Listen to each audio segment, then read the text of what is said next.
Olá pessoal, tudo bem com vocês?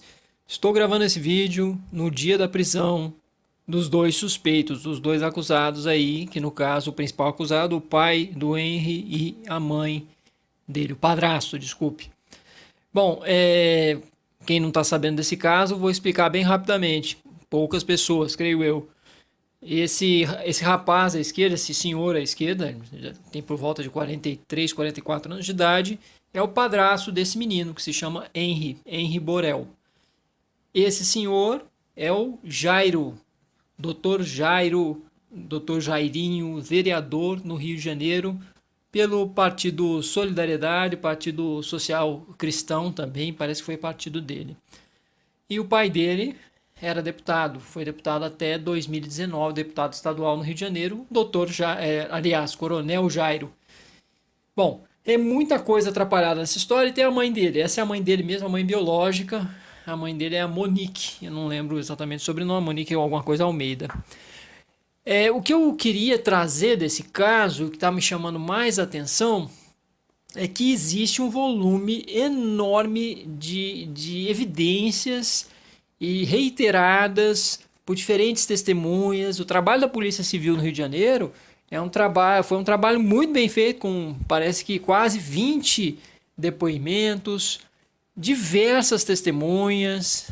Então, um levantamento pericial muito bem feito, com evidências robustas, que inclusive motivaram a prisão aí do casal, que estão como os maiores suspeitos da morte do garoto, que foi no dia 8 de março, já completando um mês. Eles foram presos hoje, eu estou gravando hoje, no dia 8, pode ser que eu coloque esse vídeo depois, dia 9 de abril, aí para vocês assistirem.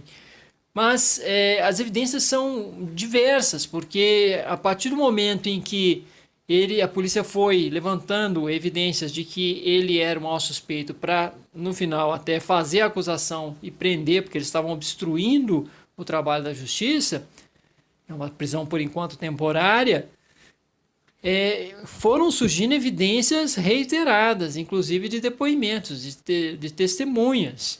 Então, ele teve outros, no caso, ele foi casado anteriormente, ele tem 3 filhos biológicos, parece. Esse parece que é o segundo união estável dele, ou o terceiro casamento, ou o segundo. O pai dele, deputado estadual no Rio de Janeiro até 2019. O pai dele tem acusações de envolvimento com milícias.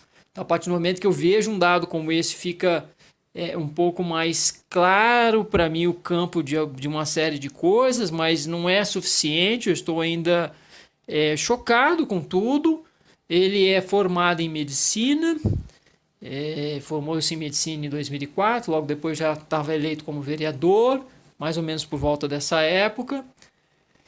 E assim, nós temos o que aqui? Nós temos pessoas que têm dinheiro, têm poder, ele é vereador, tem poder, amigo do Flávio Bolsonaro, pai dele, né? Flávio Bolsonaro tem um vídeo, inclusive, com o pai dele. Estamos sempre juntos, sempre estivemos juntos. Essa proximidade com a milícia, os bolsonaros com a milícia, ela é muito reiterada também. E o que as milícias fizeram no Rio de Janeiro é também assustador, é tudo muito chocante. E o que mais me chocou nesse caso é o quê? É que tem outras evidências. Então tem mais 2 mulheres com quem ele já teve relacionamentos e que tem acusações de que ele praticava abusos infantis e de que ele era violento com as crianças. E eram crianças por volta de 4 anos de idade, a idade do Henry, e que ele faleceu com 4 anos de idade. Então era mais ou menos por volta dessa idade. São crianças pequenas e uma série de evidências e testemunhos de perseguição mesmo, de perseguir as crianças, de ter um contato com uma criança, um adulto poderoso, gente, um vereador, médico, pessoa que tem dinheiro, tem poder, perseguindo uma criança pequena, perseguindo crianças pequenas, com perseguição, com evidências de que torturou esse menino, de que por várias vezes teve um contato abusivo e torturante, de que não vai contar para tua mãe, senão eu te pego. O próprio menino falou isso, disse isso a babá, e tem uma série de evidências assim, inclusive com as outras crianças também. Então é um caso muito assustador para mim nesse contraste, por como que alguém com tanto poder elege uma criança pequena indefesa para perseguir, para estabelecer um relacionamento com um bebê em que o bebê o incomoda tanto, o incomodava tanto, assim como os outros bebês o incomodavam tanto. E não era, parece que simplesmente uma questão de que o bebê chora, de que a criança pequena chora, de que eu não consigo dormir à noite. Não, é no sentido de sim, essa criança estabelecendo alguma coisa com a criança que não tem cabimento se estabelecer com a criança, não faz sentido ter crianças que tenham incomodado tanto ao ponto de levar para o quarto, fechar a porta, botar o som alto, daí a pouco a criança sai cheia de hematomas e conversas com a criança que eram que, ó, você vai ficar quieto, você prejudica sua mãe,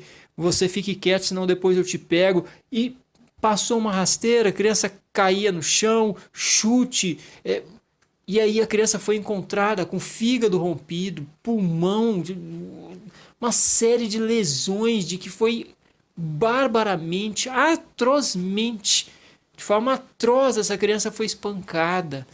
E essa criança chorava, vomitou, não queria sair da companhia do próprio pai para voltar para casa da mãe do padrasto com quem ela residia, passou o final de semana com o pai, como passava sempre os finais de semana com o pai, e para voltar chorou muito, pediu para esse pai para não ir, não queria, e chorou e vomitou quando chegou na casa da sua própria mãe, com quem residia, com seu padrasto, e esse relato de choro, de medo, de vômito, de medo de uma outra criança também, filha de uma outra mulher com quem ele teve um outro relacionamento. Então, é tudo muito assustador, é muito assustador nessa medida desse contraste, o que leva uma pessoa que tem tanto poder a praticar um abuso, uma perseguição tão abominável com um ser tão indefeso. E com a criança pequena, isso é muito difícil para muitos de nós conseguirmos entender, digerir. E aí, para mim, fica o quê? Fica para se debater a questão de harmful dysfunction, para se debater a disfunção danosa, que é um conceito de Wakefield. E eu queria debater isso com vocês. Então, o que caracteriza o patológico? A disfunção danosa. Existe disfunção danosa nesse caso? Se ele for realmente quem cometeu tudo isso, ele é acusado, ele é um suspeito, ele tem direito à ampla defesa, mas existe a disfunção danosa? Existe uma disfunção e é uma disfunção danosa? Então, no caso, por exemplo, do transtorno de personalidade antissocial, existe, vamos dizer que existe uma disfunção danosa, mas essa disfunção danosa acaba por ser danosa para o outro e muito pouco para a própria pessoa que tem o transtorno de personalidade antissocial, que seriam os psicopatas. E aí acaba sendo imputável e não inimputável porque tem dano somente para o outro e não se observa muito prejuízo do juiz de realidade. E essa pessoa que a gente está aqui em questão, se for realmente o criminoso, não tem prejuízo do juiz de realidade. Então ele não tem a percepção da realidade enquanto um vereador, enquanto médico, enquanto alguém que é entrevistado, enquanto alguém que fala, tem pensamento, comportamento organizado. Mas se for o caso do que ocorreu, se foi isso mesmo que ocorreu, um risco heterolesivo altíssimo, um risco do outro, da integridade do outro, da integridade de outras pessoas ficar comprometido altíssimo. E aí pode-se muito bem trazer aqui para o debate, mas isso é simplesmente crime, não vamos patologizar, não vamos dar margem para que se torne inimputável, para que de alguma forma queiram alegar, ele é doente, ele precisa ter, é inimputável, precisa ir para uma clínica e não para uma prisão, e aí tendo dinheiro vai para uma clínica particular e não vai para um manicômio judicial.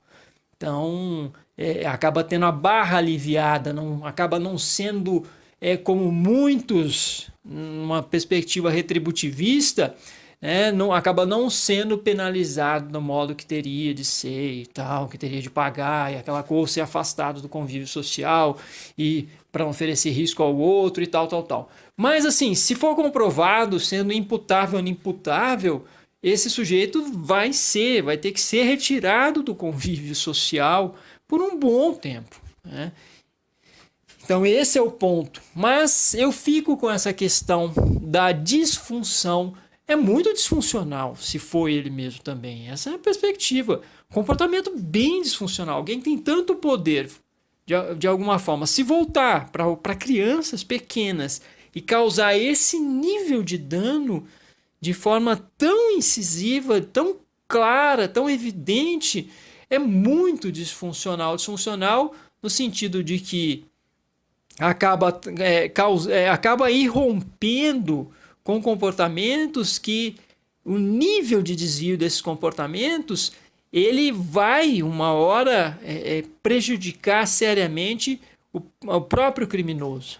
Não vai ficar impune, é muito difícil. Como que alguém que fez isso e chegou a esse ponto e já cometeu antes fica impune? Não fica, não existe gênio do crime. Essa que é a minha impressão. A criança faleceu dentro da casa dele, no quarto dele, com uma série de lesões que não tinha um cano. Não adianta querer dar uma de Alexandre Nardoni nessa hora e falar que alguém entrou e não tinha câmera de vigilância. Parece que no caso do caso Nardoni não tinha câmera de vigilância, mas nesse caso aqui tem câmera para todo lado, não tinha álibi nenhum, não tinha alívio nenhum. Cometeu um erro extremamente grave. E aí alguém pode falar, não é simplesmente um erro, é um ato criminoso, porque além de errado é intencional, ok, né? Então, o que foi feito ali acaba trazendo isso, porque que ele perseguia um bebê. Essa que é a minha questão. Eu acho extremamente disfuncional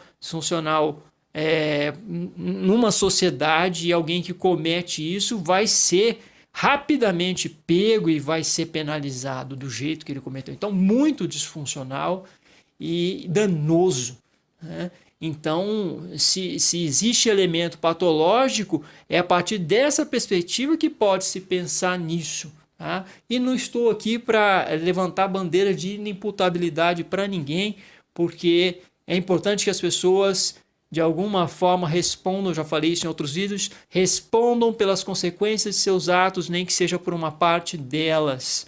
É sempre importante, inclusive no processo de reabilitação psicossocial, porque aquele que não responde por seus atos, nem que seja uma mínima parte, por mais que tenha prejuízo de realidade, essa pessoa fica muito à mercê de um processo de reabilitação psicossocial. Então as pessoas se reabilitam, de alguma forma podem se reabilitar a partir do momento em que elas respondem minimamente às consequências de seus atos. Então não sou eu que vou levantar a bandeira aqui de inimputabilidade, não, de forma alguma, mas fica esse ponto, então, de uma disfunção muito danosa. Essa é a minha impressão. Quando a gente está tentando trazer um pouco o universo da psicopatologia, independentemente de se pensar imputabilidade ou inimputabilidade. Então é mais ou menos isso que eu queria trazer para vocês, o meu espanto, como que alguém tão poderoso se encontrou nesse contexto de estar lidando com uma criança num nível que não tem cabimento lidar com uma criança, não tem cabimento nenhum, mas nenhum mesmo, uma criança pequena, não faz o menor sentido,